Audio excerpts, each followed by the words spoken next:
Today is Tuesday, October 22nd, 2019. I am broadcasting live from Atlanta, site of the YouTube Black Content Creators Summit. Of course, here learning more and more about great things to bring you right here on Roland Martin Unfiltered. Speaking of that today, Donald Trump compares his impeachment process to a lynching. Everybody goes nuts, but I'm explaining to you why it was a ruse. Don't fall for the okie doke. It was all about Ukraine. I'm going to explain to you why we don't fall for the banana in the tailpipe, Donald.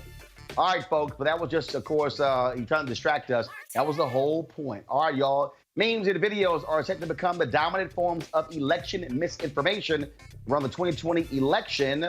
What are Facebook execs doing about it? Also, New York City subway cops will not have to wear body cameras. Sounds like a recipe for disaster, don't you think? 2 members of the far-right Proud Boys have been sentenced to prison for their part in a vicious New York City street brawl. A high school coach disarms a boy with a gun and then hugs him until police arrives. Folks are lauding this former college football player, his brother, as a real-life hero. And an update on the story of the security guard who got fired for using the N-word. And the search for a missing 3-year-old from Alabama continues. Folks, it is time to bring the funk on Roland Martin Unfiltered. Let's go. He's got it. Whatever the miss, he's on it. Whatever it is, he's got the scoop, the fact, the find. And when it breaks, he's right on time and it's rolling. Best believe he's knowing. Putting it down from sports to news to politics. With entertainment just for kicks, he's rolling. It's on go, roll, y'all. It's Roland Martin, yeah. Rolling with Roland now. He's funk, he's fresh, he's real, the best, you know he's Roland Martin now.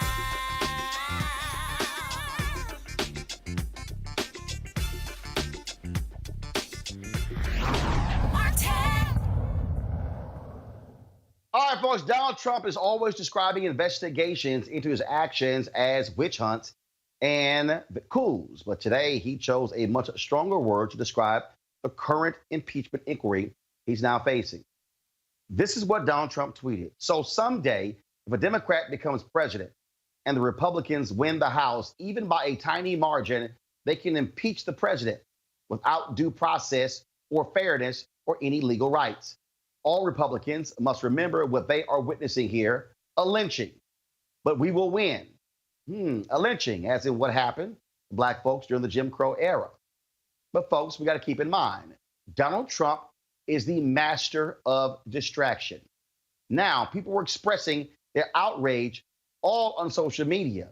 But here is why we're not going to fall for the okie doke, Donald. This is the real reason why Donald Trump tweeted that. Folks, it was planned. Let me say it again. This was a plan. This was a discussion that took place in the White House to throw us off track. Why?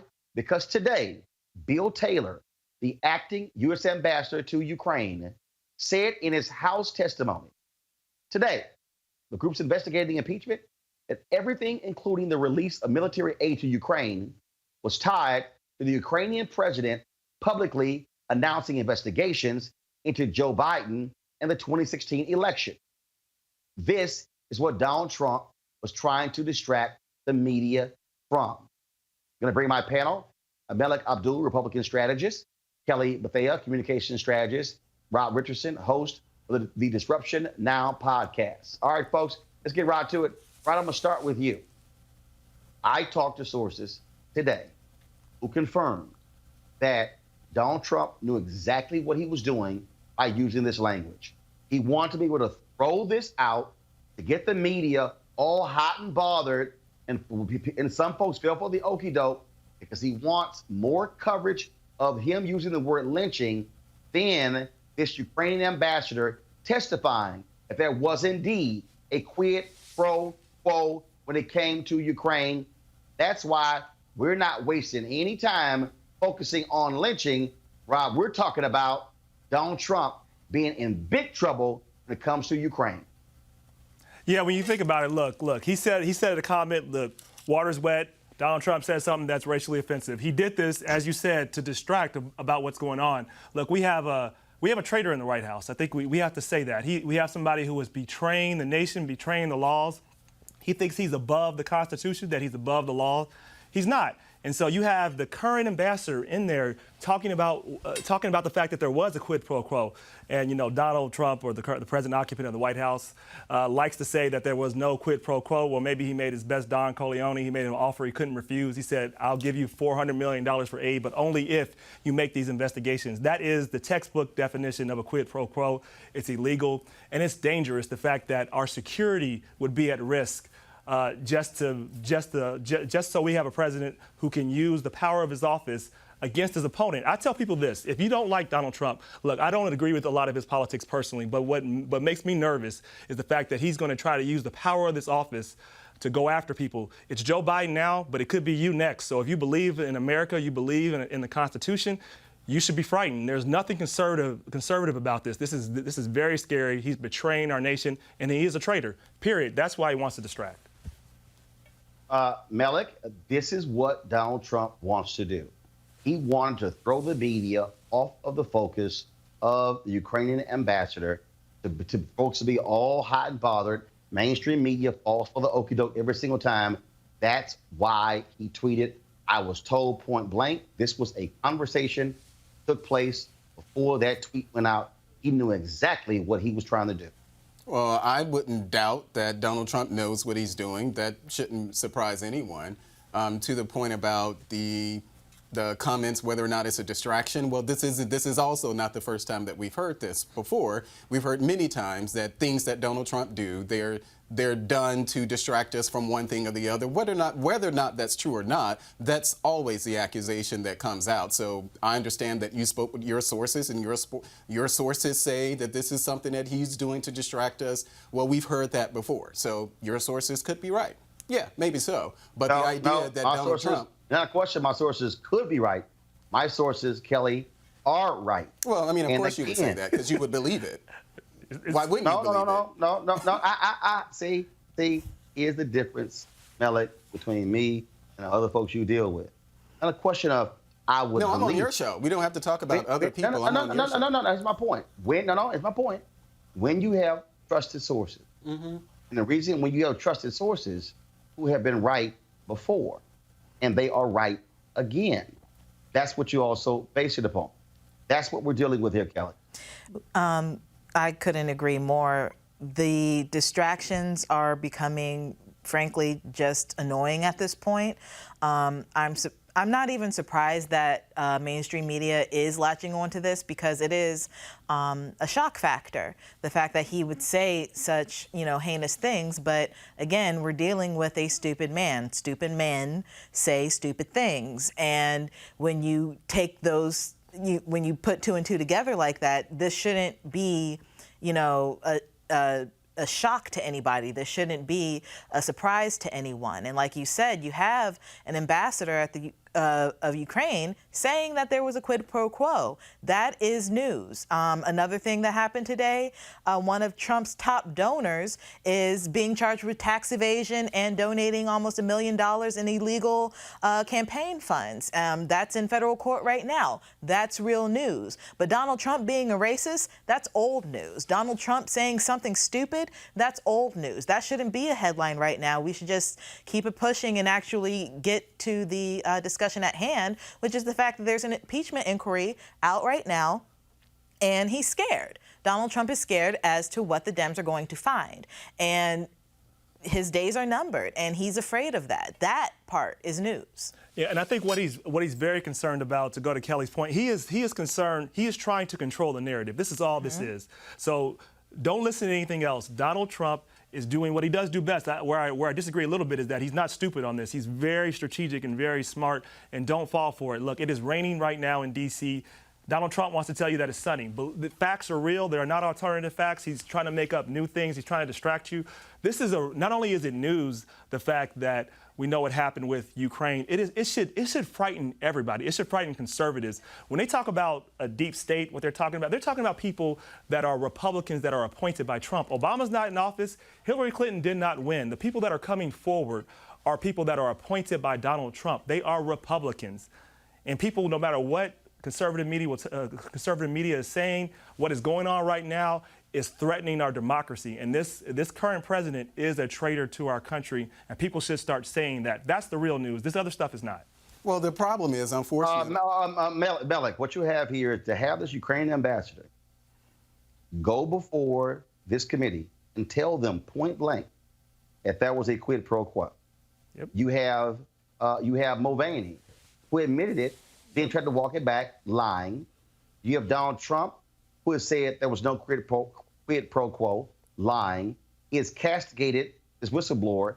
Here is a Trump appointee, a guy who's like, I'm not going to prison for you. Mm-hmm. What do you make of the Ukrainian ambassador who was in on this, who said that also that Rudy Giuliani was there to set up a back channel discussion with the Ukrainians? This is damning information against Donald Trump, Melik.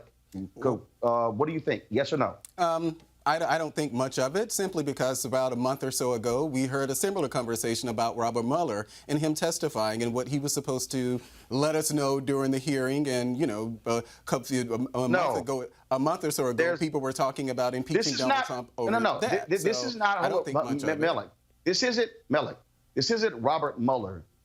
Right. This is another bright and shiny object, though. No. This is the Trump appointee, the actual ambassador. That doesn't mean anything, the fact that you say Trump appointee. Stop, wait a minute. Are you telling me that the Ukrainian ambassador to the U.S., who was in on the phone call, is directly contradicting the chief of staff and the president of the United States, and you say it's no big deal? Well, I don't think it's not a big deal to me, because simply this is something that we've heard before. But if it is, we have not. Donald Trump. We've heard before that the walls were about to come tumbling down. We've been here before. So if as you say, your sources say, you know, this is something that Donald Trump wanted to do because Donald Trump was concerned about it. See, now you're mixing stories. This is not my sources talking about the Ukrainian ambassador. The Ukrainian ambassador to the United States, was in a hearing today. Congress today. Right. But we've had people testify in Congress before about the Mueller investigation. And then, as I said, there were things that the walls were going to come tumbling down. You're absolutely right. So what the Democrats should do, and what you should encourage your people out there, and I say everybody out there in the cyberverse, go to your members of Congress and push them for that vote on the impeachment inquiry. Well, do that. So you can actually, that's a step that you can take. We don't have to talk about a what ifs or anything like that. Push the Democratic Party to actually First of all, we're not discussing what ifs, Kelly. What we're discussing here, hold up. What we're discussing here, Kelly, is the fact that on this day, you have the Ukrainian ambassador stating what he said took place. Now, Mulvaney admitted in front of the press a quid pro quo. Then he tried to walk it back. Mm-hmm. Donald Trump, his perfect call. In fact, even Mitch McConnell today is acknowledging we got a problem, Kelly. But to Malik's point, we haven't necessarily been here before specifically because there hasn't been a prima facie case of said treason, frankly. Now we have that, clear-cut, this is grounds for impeachment case. But to Malik's point, if the Democrats are not on the ball with this, it can end up like the Mueller investigation, where it's just kind of brushed under the rug, more things that Trump does, and, we just have a president in here for 4 more years because nobody's doing anything about it. So my concern is, like what Malik was saying earlier, like the Mueller report and everybody else who was doing all of these things in the administration, we have proof that Trump has been committing treason. We've had proof for at least 3 years now, and nothing has been happening. And then first of all, Rob, there's a huge difference here. Yeah. The difference here is this here. Unlike any other thing that happened previously, none of those things precipitated or led to this impeachment inquiry. But it could have. This has gone. This has gone to, first of all, what could have happened is irrelevant because it didn't. I'm speaking of the now. True. And what we're dealing with the now is that Trump now, him and his folks realize this is now different. This is a different situation to have the person sitting in the Oval Office telling a foreign entity, I will hold up your money unless you investigate my chief Democratic rival. That's a change. And to have the Ukrainian ambassador to the U.S. now flat out confirm it, Rob, that has to be troubling to the White House. Yeah, it should. I think what's different, let's separate some things out here. There is a pattern of the same thing. There's a pattern of betraying this nation. And I think the Mueller report was clear, and there was enough to impeach there. But this is a much easier story to see. I mean, it's really clear cut to your point. And the president occupant of the White House is certainly more worried about it. But look, we have to make sure that people understand what's going on, because I think the walls are really close to crumbling in. See, not about, it's one way or another. Are the walls going to crumble in on all of democracy, or are they going to crumble on Trump? One or the other is going to come about. And we have to decide as Americans how that's going to go. And I think that's going to be not just on Congress, it's going to be on America. Do we want to elect a king? Do we want to throw out the Constitution? Do we want to throw out the rule of law? That's what we're doing. If we're saying this is okay, if a president can do this, a president can do anything, and there are no rules, and let's throw it out and let's just make him king and say, we don't care about the Constitution anymore. So we can have conservatives stop pretending that they care so much about the Constitution when you see Trump trampling over the Constitution every single day. Well, you don't have to compare or say anything about how conservatives feel about the Constitution. Democrats have the House. So if you want to impeach him, and as we were told, there were, I think, 10 different instances that Mueller actually identified where Trump obstructed justice. And now at 11. Well, and now we have 11. So if the 10 weren't important enough, or weren't a guiding force enough for the Democrats to say, okay, well, we're going to actually move forward and vote on an impeachment inquiry, then I just don't have the confidence that they'll do it now. But if they do, then more power to them. I think this is just yet something else that's going to help Trump win in 2020. But there were 10 instances, where Mueller said that Trump obstructed justice, but now we've moved on to yet another bright and shiny object that Trump gave us. Now, Trump did actually give us this. He violated the law. Yeah, I mean, Trump actually did give us this. There were things he shouldn't have had the conversations with the Ukraine minister, but if the notion is that, this is the moment where Trump is going to be impeached, okay, well, put your money, put up or shut up. That's what I said. Well, actually, I kind of agree with that. I'll just say this, but we're making the argument that because you got away with the crime before, you should get away with the next crime. Is that the argument? Like, I think that's a bad argument. But there were 10 crimes. Trust me, this ain't R. Kelly. Bottom line here is this here. Democrats moving this direction. Donald Trump suffered a serious blow today to have his Ukrainian ambassador to the United States go before Congress and say, yes, indeed, there was a quid pro quo. Let's see how Donald tries to wriggle out of this one. Got to go to a break. When we come back, more Roland Martin Unfiltered. Back in a moment. You want to check out Roland Martin Unfiltered? YouTube.com/Roland S. Martin. And subscribe to our YouTube channel. There's only one daily digital show out here that keeps it black and keep it real. It's Roland Martin Unfiltered. See that name right there? Roland Martin Unfiltered. Like, share, and subscribe to our YouTube channel. That's YouTube.com/Roland S. Martin. And don't forget to turn on your notifications so when we go live, you'll know it. All right, fam, it's almost that time. The holiday season, of course, is, for many of us, the favorite time of the year. Now, whether you celebrate Halloween, Thanksgiving, Ramadan, Christmas, Kwanzaa, New Year's, all of these, of course, from October to the end of the year, this is when you think about spending time with the people you love the most.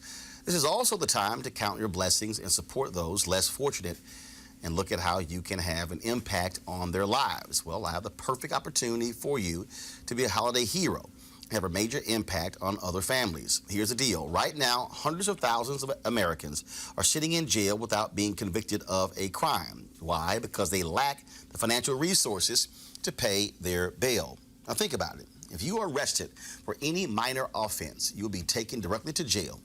If you don't have bail money, whether it's a few hundred or a few $1,000s, you will stay there until a court date is scheduled. Now, that could be days, weeks, or even months. America's bail system is broken and has created a two-tier system of justice, one for the rich and one for the poor. Folks, freedom should be free. That's why the Ebony Foundation is partnering with the Bail Project and is sponsoring the Home by the Holiday campaign. With your help, our goal is to bail out 1,000 people by New Year's Day. Now, how's that for a holiday gift? A donation from you can change someone's life tomorrow, and here's why it is critical. People of color represent upwards of 90% of the jail population across the country. It ranges from 50 to 90% depending upon where you are. Now, of course, then when they stayed in jail, 90% of people with misdemeanors ended up pleading guilty. However, when bail was paid, 50% of the cases were dismissed and less than 2% received the jail sentence. Sometimes justice needs just us to join the fight. Folks, you can be a holiday hero by donating $25, $50 or more to help the Ebony Foundation bring our brothers and sisters home for the holidays. To donate, go to homebytheholiday.com. That's HOMEBYTHEHOLIDAY.com. And of course, the Ebony Foundation is tied to Ebony Magazine. And so we certainly appreciate the work that they're doing to assist those who are most in need. All right, folks, welcome back to Roland Martin Unfiltered, broadcasting live here from Atlanta site where I'm attending the YouTube Black Content Creators Summit. Some great conversations have been taking place all day, so we certainly have been enjoying ourselves. All right, folks, Facebook on Monday said it removed a network of Russian-backed accounts that posed as local newspapers weighing in on political issues in swing states. They praised Donald Trump and attacked former Vice President Joe Biden. Facebook said the network looks the same as the Kremlin-backed group that interfered in the 2016 election by encouraging social discord, seeking to boost Trump and attacking Democratic candidate Hillary Clinton. The new disinformation campaign appears to follow the same playbook. All right, Kelly, Jesus, what the hell is up with Facebook? I mean, you might want to get this right as opposed to allowing the Russians to continue to spread disinformation. Yeah, I don't really think that there's only one account out there that is doing this kind of thing. The fact that Facebook only caught one and X amount on Instagram, that's a little disturbing. I definitely feel like there's a lot more out there.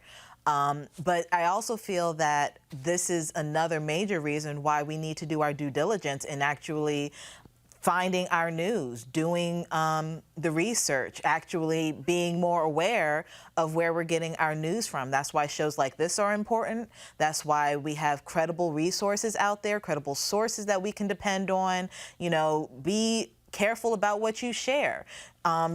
Chain mail is not your friend. You know, very simple things that you can do to make sure that disinformation does not spread and is disseminated throughout the world.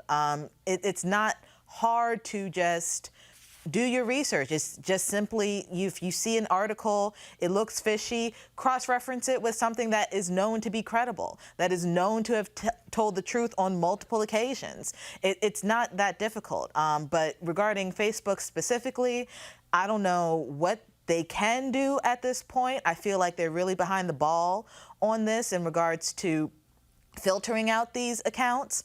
I feel like that should have been happening in 2015, not just 2016, because that's when we were first made aware of such accounts being in play in our electoral process. So in terms of 2020, hopefully something will happen in that it won't be nearly as bad as 2016, but I'm not necessarily all that optimistic about it. So, Malik, what responsibility does Facebook have? I mean, geez, you would think they had enough time since the 2016 election to do much better when it comes to getting rid of these Russians who are trying to spread disinformation. Yeah, I don't know. Yeah, Facebook could do more, but the notion that there are people masquerading, whether it's Russian bots or Asian bots or what have you, the notion that there are people who are creating dummy accounts portraying themselves as conservatives or progressives just doesn't surprise me.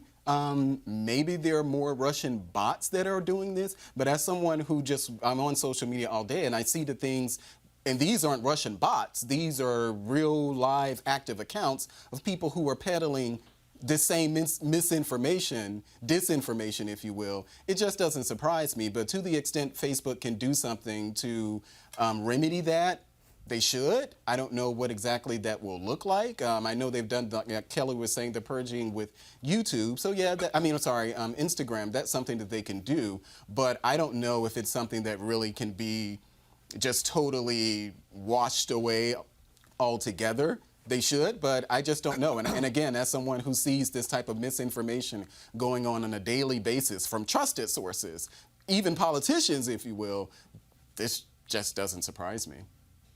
Rob, bottom line is here.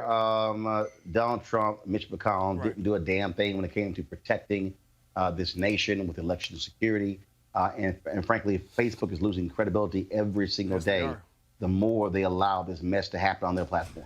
Yeah, I actually completely agree with that. And I'll just tell you that we talk about this a lot on my show, and the fact that we, African Americans, need to do more. We need to have more shows like yours. We need to have more. We need to have more say in the digital market, in the digital ecosystem.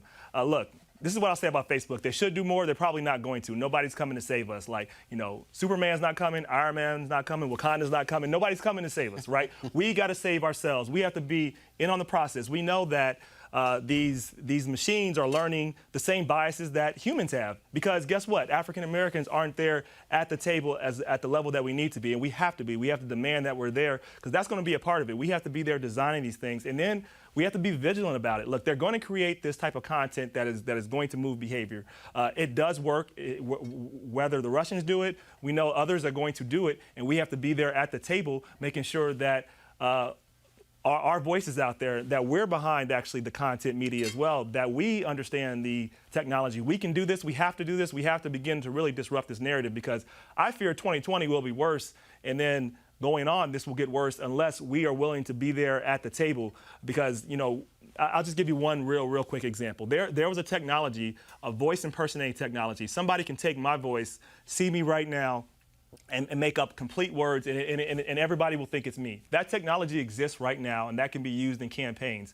What are we doing to be ready for it? I have no idea, but I think we have to make sure we are ready, because technology is moving faster than any of us can really anticipate. And Kelly, at the end of the day, when it comes to Facebook and their responsibility, look, they are losing the public trust. That trust is eroding. They better move real fast to weed this stuff out, because folks do not want to see them pretty much being silent with another attack on the American people through their platform. Exactly. But in all honesty, I don't understand personally why Facebook was necessarily a trustworthy entity altogether. This is a social media platform. It's not here's news. why. No, here's why, Kelly. Here's why. This is what the deal is. Because, first of all, there are more people who are on Facebook than the platform. And so what happens is, have you seen the hacking documentary that's on Netflix? The Great Hack. The Great Hack. Yes. Great Hack. Okay, that's why. Because the people who these folks are targeting, they don't know jack. When they say low information voters, what that means is these are people who barely have a high school diploma. And I understand that, but but that's how. No, but what I'm saying is Facebook is not news. It is a vessel that can be used for the news, but whether you have a diploma or not, people have the wherewithal to understand where the news comes from. No, Kelly, they don't. They don't. I think people are when you are being.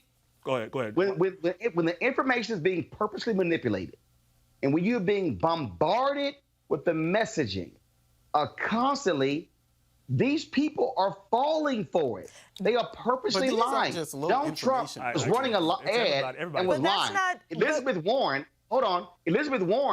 actually put up an ad that she knew was a lie, just to see if Facebook would say, take down the lie. But what I'm saying is that we all fell for that. I have 2 degrees and I could have fallen for that. Correct. You have people who have no diploma and didn't fall for that. Yeah. That has nothing to do with intelligence. That has to do with due diligence. Well, I think so it's you more need to do your due diligence and make sure that you're getting reliable news from credible sources. And Facebook can be a vessel for said news and credible sources, but you can also look outside of Facebook. Now, if you're not looking outside of Facebook for your news, that's not on anybody except you. But that has some the platform, but Rob, Facebook is the largest disseminator of news. Well, I think the danger here, so let's back up. What the danger of social media in general is not, I'm going to take a different point to say low information voters. I think all voters, whether we recognize it or not, myself included, we are emotional.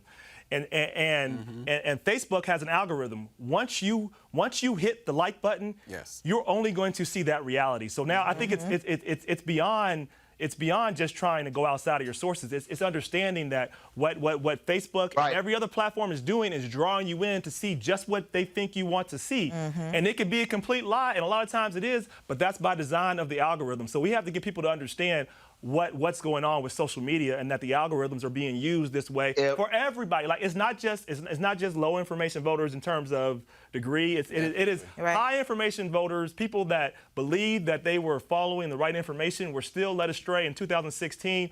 You know, people that are black activists, they were following things that weren't true too. I mean, I just think we got to all be careful. This is the difference. Newspapers, cable networks, broadcast networks, magazines. If you submit an ad to them that is false, that is a lie, they will not run it. You're pretty good Facebook is saying, I agree. This is Facebook. Hey, we don't want to decide anything, so we'll let it run. And what I'm saying is, when it comes to getting rid of these bots, getting rid of these Russians, these Russian folks, they should and lying ads, Facebook is going to have to take some damn guts and ownership of their platform and say, we're not going to disseminate clearly defined lie. And I think that's a good point. I think we can all agree that Facebook should do more to actually better that situation. But I think what we're saying here in D.C., we're all in agreement of the notion that this isn't something just affects low information voters. There was an entire the opening testimony of Adam Schiff was based on a made-up conversation that Donald Trump had with the president of Ukraine.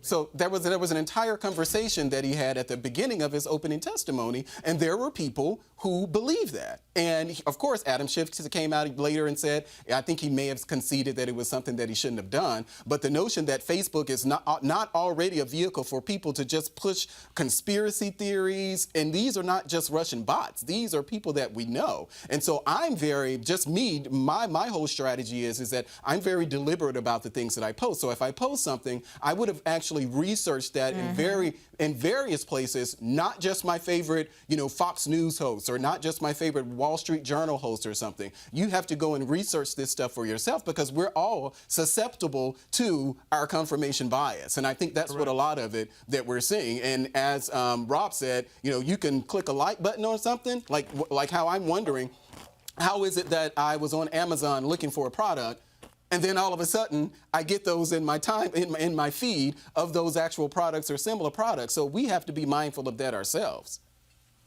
Bottom line is this here. Facebook has to do far more when it comes to their platform, when it comes to also ensuring that you don't have Russians infiltrating it, and stop running ads that are full of lies. Let's go to this next story, folks, and that is all these school shootings are all too familiar. Earlier this year, a high school coach in Oregon was celebrated as a hero for stopping an armed student before he could hurt anyone. Now, new surveillance footage shows the coach hugging the student after disarming him.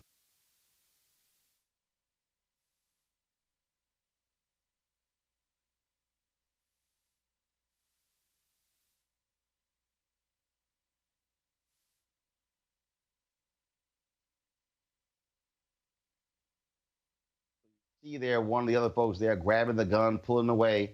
The coach is hugging him. Coach will not let go of him during this whole time. 18-year-old Angel Granados Diaz brought a gun to Park Rose High School. Before he could do anything, football and track coach Keenan Lowe stopped him. Reports at the time said Lowe tackled the student, but as you can see in the footage, that's not exactly what happened. Lowe grabbed the gun from Granado Diaz and handed it to another teacher. He then pulled him in for a long hug.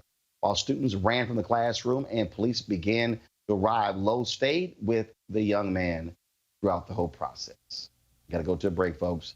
When we come back, more on Roland Martin Unfiltered from Atlanta. Back in a moment.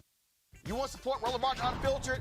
Be sure to join our Bring the Funk fan club. Every dollar that you give to us supports our daily digital show. There's only one daily digital show out here that keeps it black and keep it real as Roland Martin Unfiltered. Support the Roland Martin Unfiltered daily digital show by going to RolandMartinUnfiltered.com. Our goal is to get 20,000 of our fans contributing $50 each for the whole year. You can make this possible. RolandMartinUnfiltered.com.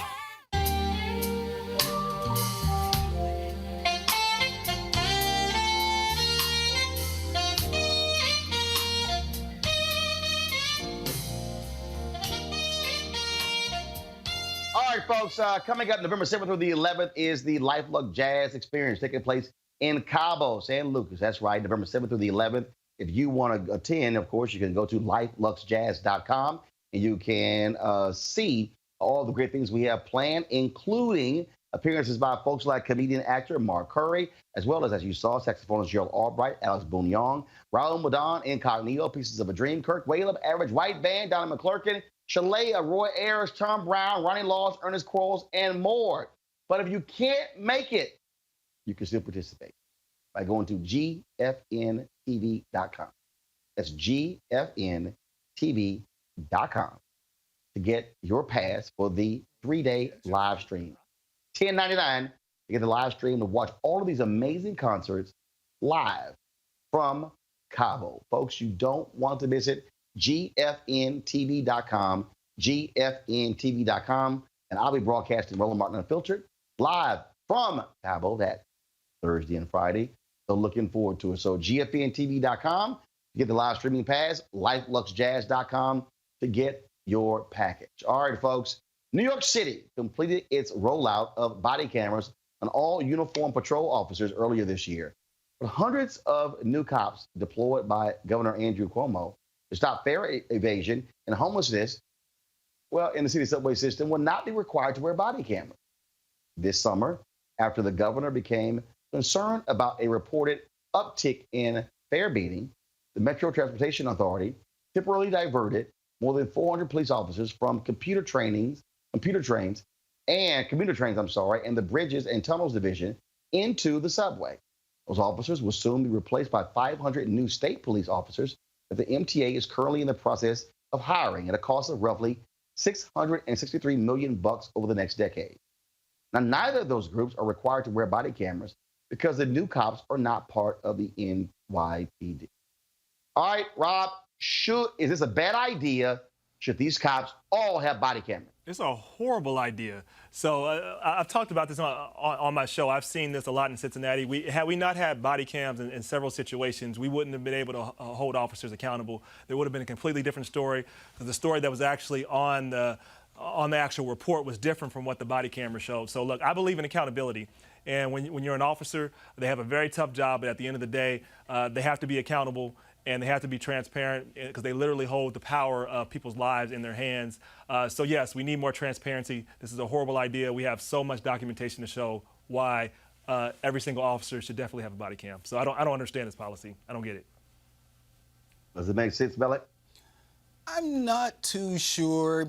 I look at this a little differently than an actual, a beat cop, an officer on the street or something. The DC is a prime example where the council, the mayor, they're all trying to figure out what we're going to do around fare evasion because it's a huge problem. Even where I live in Ward 8, at the Congress Heights Metro, there's lots of fare evasion. So I know that different jurisdictions are trying to figure out how to do it. And that was one of the things here in DC that happened, that the mayor, they actually increased the number of officers who were there. But whether or not those officers, even looking at a place like DC, whether or not those officers who are essentially in the subway systems or something like that, whether they should have cameras. I'm really not sure if they should have cameras, but the police officers who are out, saving lives and all of this type of stuff, I think they should. I'm just not too sure whether someone who's actually charged with finding people who evade fares should have a body camera. But if they do, I'm not going to be opposed to it. But I feel differently about this than I would just regular beat cops on the street. I want to say very quickly, I've seen this logic play out before. So at the University of Cincinnati, as I told you previously, I was on the board, and we had an uptick in crime, and we were told that the university officers are not the same as the regular beat officers, and that was supposed to be the truth. However, we saw someone shot and killed who shouldn't have been shot and killed. It often happens that, look, if those officers are going to respond as officers do. So I don't see the argument for not having a body camera. I think you need more transparency. I've seen it play out the opposite way. What do you think? Kelly, I dare say if a cop is coming in and interacting with the public in this way, got to be wearing a body camera. You have to. I mean, and we have so many examples of what happens when you do wear a body camera. Like Rob was saying earlier, you have instances where the story that's in the report doesn't match up with what's in the body camera. Just as recently as this last shooting with the young woman playing video games with her nephew, had he not been wearing a body camera, who knows what that police officer would have said to convince the public that that was a justified shooting. I understand that we're talking about the subway now, but even in those situations, we have instances where had there not been a body camera there or anybody taking accountability via technology, that we wouldn't know exactly what the story is, because at this juncture, cops are not necessarily all that trustworthy but for the body camera or but for third-party videotaping it. So until we are in a space as a society where we can actually trust cops again, if we ever did, you need to have something on your person to actually record what you're doing, because we can't trust the words coming out of your mouth. Well, I just want to say, Roland, as someone who my sole source of transportation is our city's metro, our subway system, our buses, or even when I'm walking, I've seen this play out for years, where people have been detained for skipping fare, because that's what we're talking about. We're not talking about responding to a crime or murder or shooting or anything like that. We're talking about skipping fare, and I've yet to see an instance of that I would say required one of those officers who were essentially detaining people, giving them a citation to appear in court. And I think that may have changed in the D.C. Council law. They may have changed that, but I've yet to see an instance where I've actually seen that compares to what I see on the street, where people are actually detained and they're locked, they're handcuffed and all of that. I think this is just a subway thing. It's totally different, And this is just based on my experience being a commuter who uses the subway system all the time. All right, folks. Also in New York, 2 members of the far-right group, the Proud Boys, have each been sentenced to 4 years in prison for attacking a group of protesters outside the Metropolitan Republican Club in Manhattan. The defendants, Maxwell Hare and John Kinsman, were among several people arrested following a street brawl in October of last year between members of the Proud Boys and demonstrators believed to be linked with the anti-fascist movement, Antifa. A New York jury found Hare and Kinsman guilty of attempted gang assault, riot, and attempted assault in August. Mark Dwyer, a New York State Supreme Court justice, said the defendant's punishment was handed down as part of an effort to deter people from using political differences as a reason for violence. Police folks have released surveillance video that shows a man approaching a missing Alabama 3-year-old girl, Camille McKinney, while she played outside her family's housing complex on the night she disappeared. The Birmingham Police Department is asking that you call 205-254-7777, 205-254-7777. You have any information that might help to finding this young girl. All right, folks, the U.S. Postal Service announced that the late journalist Gwen Ifill will be memorialized with a forever stamp next year. The stamp will feature a 2008 photo of Ifill with her name at the bottom and the words Black Heritage at the top as part of the Postal Service's Black Heritage series. Ifill died of cancer in 2016 at the age of 61. For 17 years, she has served as the moderator of PBS's Washington Week, the first Black woman to host a nationally televised political talk show. In 2013, she also joined PBS NewsHour, becoming half of the first all-female anchor team to lead a network nightly newscast. Ifill moderated the 2004 and 2008 vice presidential debates as well, and certainly the honor is well received. All right, folks, we talked about this story last night. An update to the story we brought you. According to a release from the Union Madison Teachers, Inc., the Madison Metropolitan School District decided Monday to rescind the termination of Marlon Anderson, a security guard at Madison West High School. Anderson was fired by the district after a black student said the N-word during an exchange, and Anderson repeated the racial slur when he told the team not to use it. At the time, district leaders said Anderson was fired for violating its zero-tolerance policy for using the racial slur on school grounds. Well, congratulations to Marlon. Let me go to my panel here. Now, I discussed this yesterday, and it was interesting to me, the feedback that we got from people who, Kelly, it's still just nuts to me, the folks who make up all of these excuses why they should be able to use the N-word. I just don't understand the psychology and the psychosis of black people to want to use a word that the oppressors use to denigrate and degrade us. I don't have an answer for you. I believe I was on one of your episodes and we talked about this subject. I do my best not to use the word at all because the history of said word is too insidious to repurpose it for something positive, I think. The fact that this officer was actually my understanding is that the officer was trying to have a teaching moment with the young man when he said the word. So I understand, and I understand how and why he got his job back, because it wasn't necessarily a zero tolerance policy-esque infraction. But as a rule, I don't understand why we need to use the word. There are plenty of other words that can define, the negative noun that we're trying to describe there. I just don't understand. I don't get it. We are better than this as a society as a whole. We don't need the word. I don't understand why it is such a crutch in our lexicon. I think we need to let it go. Malik? Hey, I would be lying if I say I don't know people who use the N-word and use the N-word regularly. In the case with the teacher, I believe that's probably a consequence of our PC culture, which is sometimes warranted, but the zero tolerance policy likely came out of that. So the notion that the teacher or anyone, an administrator, and anyone at any place is using the N-word, that's where the zero tolerance policy comes from. But we have had funerals for the N-word. I think Jesse Jackson was involved in that, and some other people in Michigan, maybe it was, but they had a funeral for the N-word. But this is not something that even the hip hop generation popularized.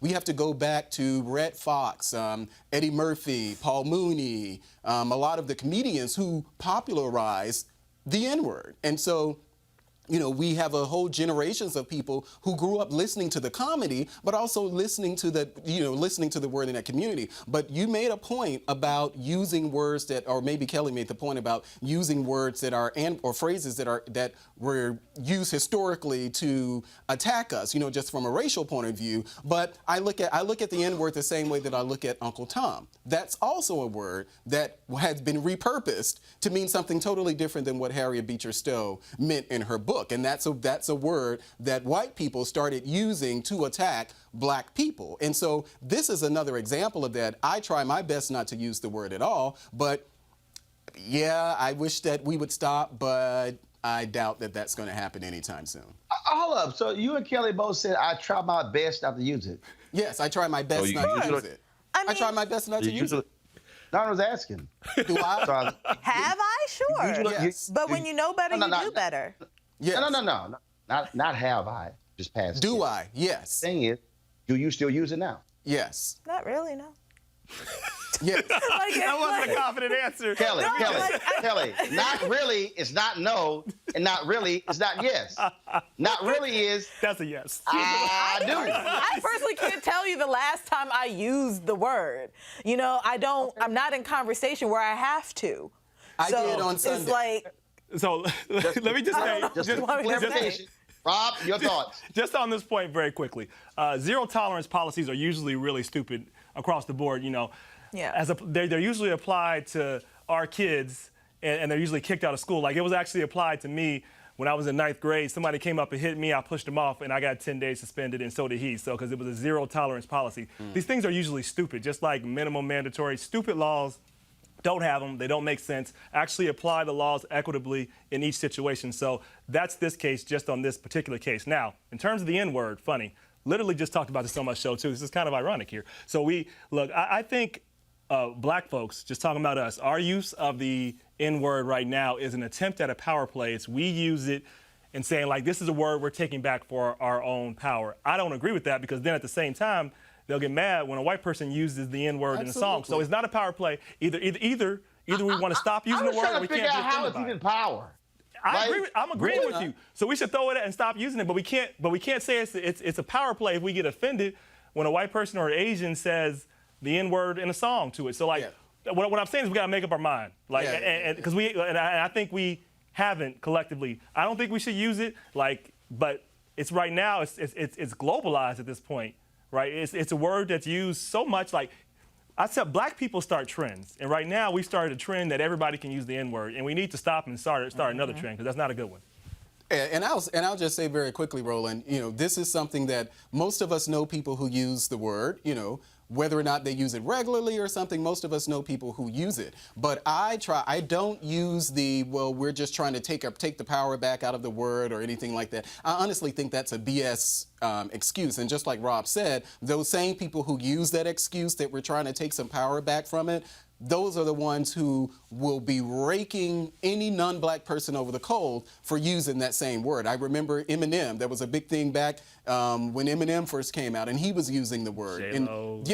J-Lo. Recently. You know, so many different people who use it. I personally respond to it differently. So that's my thing. I respond to people who use it differently than I do maybe, you know, non-black people than I do black people, because most of the people that I know who use it are black people. Right. So let me actually give a really quick example. So, like, would you be okay if there was a white person using the word but trying to do it in an endearing way, but then Clarence Thomas uses it to talk about you in a vitriol way? I would still be mad if Clarence Thomas used the word. I'd be mad either way. So, like, yeah, that's my point. But a lot of us try to separate the argument. If a black person says it they can use it in any context, and a white person says it, so we got to make up our mind. Don't use I'm not saying they have a right to use it, because I don't think they do. I'm saying we got to make up our mind about what's acceptable or not. We can't just say the word is okay to use and then be mad when somebody else says it. Like, got to stop using it. My mind is made up. Hell no.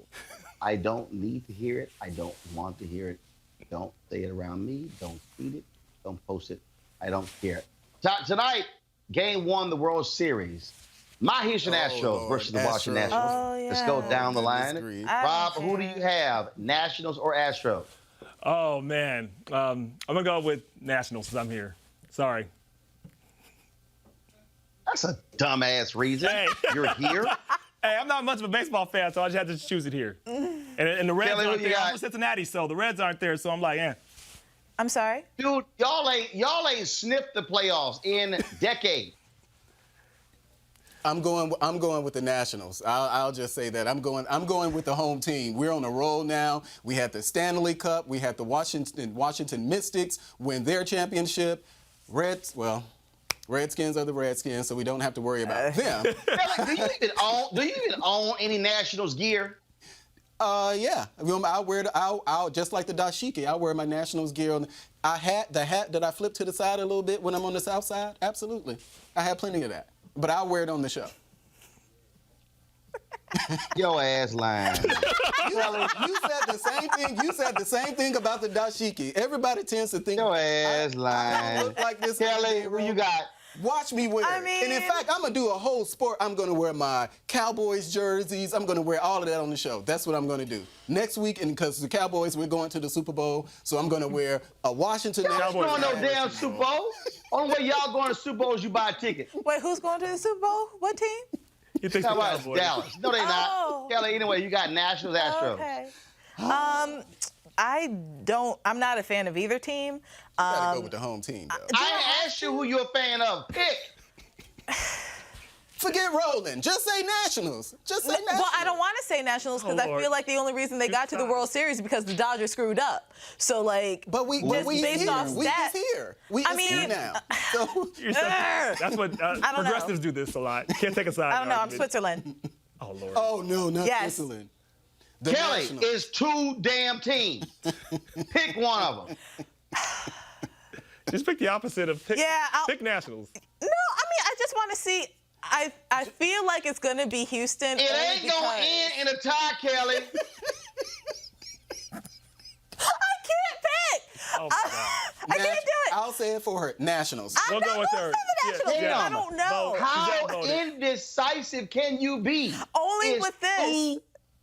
Only with this. But if it's not the Nationals, then it has to be the Astros. Okay, then So- I can say that, but I'm not so sure it's going to be the Astros either. I have to see But how who it do plays you out. Who do you want Well, to win? I don't care. I'm an O's fan. Kelly, here's the most illogical thing.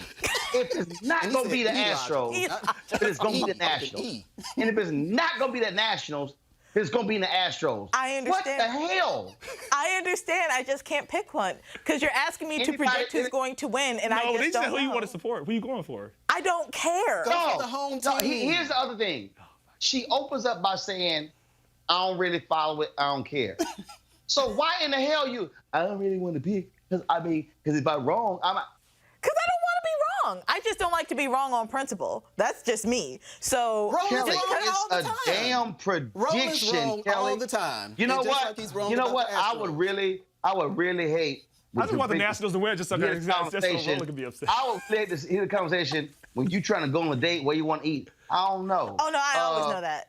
I mean, I I'm don't full know. I figured. want to go over Duh. here. I don't know. Like- How about over Do I here? know what I to don't know. eat? You probably be sitting there for 3 hours trying to make a decision on where in the hell. Kelly, can you even pick between Uber and Lyft? Absolutely. Yeah, okay, whatever. She didn't say it. Anyway, y'all, Astros She are wouldn't going to say win the World Series for the second time in 3 Oh, years. did you want me to Write it say down. Uber or Lyft? Let me Oh, whoever explain, has the Kelly, sale. Kelly, I'm done with you. I'm done with you. You're too damn indecisive. You can't make a decision. You literally can't wasted too. 2 minutes of, Fine, the you wasted 2 minutes of Astros. time. Are you happy? Being so indecisive. The I'm telling Astros. you right now, Kelly, stop talking.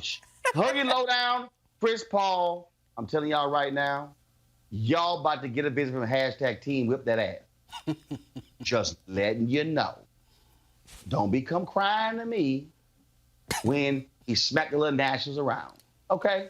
I got to go. Y'all support Roland Martin Unfiltered by going to RolandMartinUnfiltered.com. Joining our Bring the Funk fan club. You can pay via Cash App, Square, or PayPal. Every dollar you give goes to support this show and what we do. We want you to please support what we do because, again, this is all about truth to power, covering the issue that you care about. That's why we do that. Folks, been having a fantastic time here in Atlanta at the YouTube Black Content Creators Summit, learning lots of great information, great stuff, improve our YouTube channel. Please subscribe to it as well. All right, y'all, I got to go because we got a roller skating party at a private location. So I got to go. I got things to do.